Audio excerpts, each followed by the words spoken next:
Halo guys, pernah gak sih kamu membayangkan apa yang terjadi kalau komputer atau smartphone dinyalakan tapi tidak dengan sistem operasi?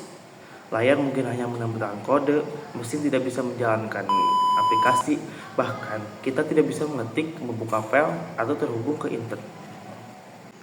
Sistem operasi atau dalam bahasa Inggris disebut operating system adalah sebuah perangkat lunak yang mengatur seluruh kerja perangkat komputer atau perangkat digital.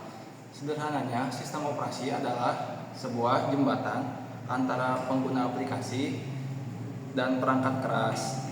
Nah, tanpa sistem operasi, perangkat komputer tidak akan bisa menjalankan program dengan mudah.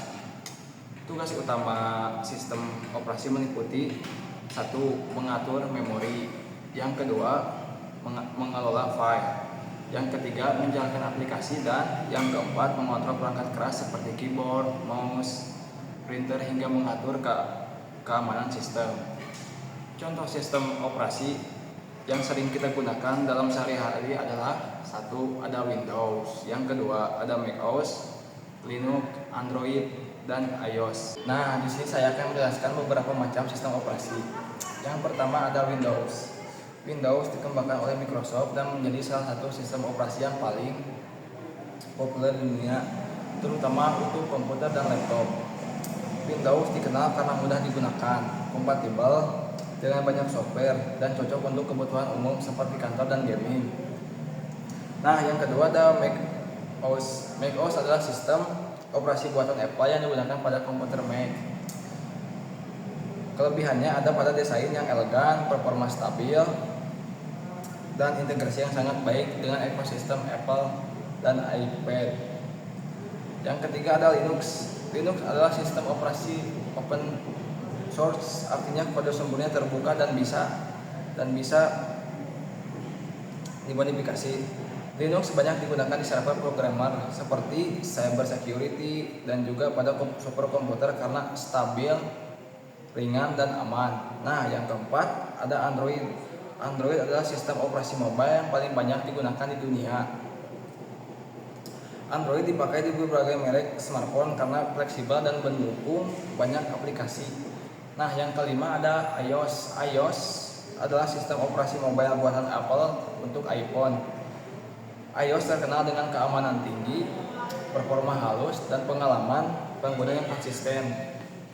Terus, tahun 1940-an hingga awal 1950-an, komputer generasi pertama sebenarnya belum memiliki sistem operasi.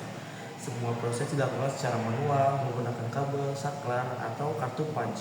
Komputer saat itu sangat besar, mahal, dan hanya digunakan untuk keperluan militer dan penelitian. Lalu masuk ke tahun 1950-an dan 1960-an mulai muncul sistem yang lebih terstruktur seperti bunch processing system. Pada masa ini, komputer mulai dapat menjalankan sekumpulan tugas secara berurutan tanpa harus dikontrol terus-menerus oleh manusia. Di tahun 1960-an hingga 70-an muncullah konsep multi-user dan time sharing, di mana beberapa pengguna bisa memakai satu komputer secara bergantian dalam waktu yang hampir bersamaan. Di era ini juga lahir sistem operasi penting seperti Unix yang menjadi dasar bagi bahan banyak sistem modern. Kemudian pada tahun 1980-an ketika muncul sistem operasi seperti MS-DOS, sistem ini masih berbasis teks, jadi pengguna harus mengetik perintah secara manual. Setelah itu masuk ke tahun 1990-an, muncullah sistem operasi berbasis antarmuka grafis atau GUI seperti Windows 95 yang membuat komputer jauh lebih mudah digunakan. Dan sejak tahun 2000-an hingga sekarang, sistem operasi berkembang ke arah yang lebih canggih, cepat, aman, dan terhubung dengan internet, termasuk sistem operasi untuk laptop, server, dan smartphone. Sistem operasi sangat sederhana. Tampilannya berbasis teks, perintah dilakukan secara manual, fiturnya terbatas, dan pengguna harus memahami banyak instruksi teknis. Contohnya seperti MS-DOS. Sekarang sistem operasi sudah jauh lebih modern.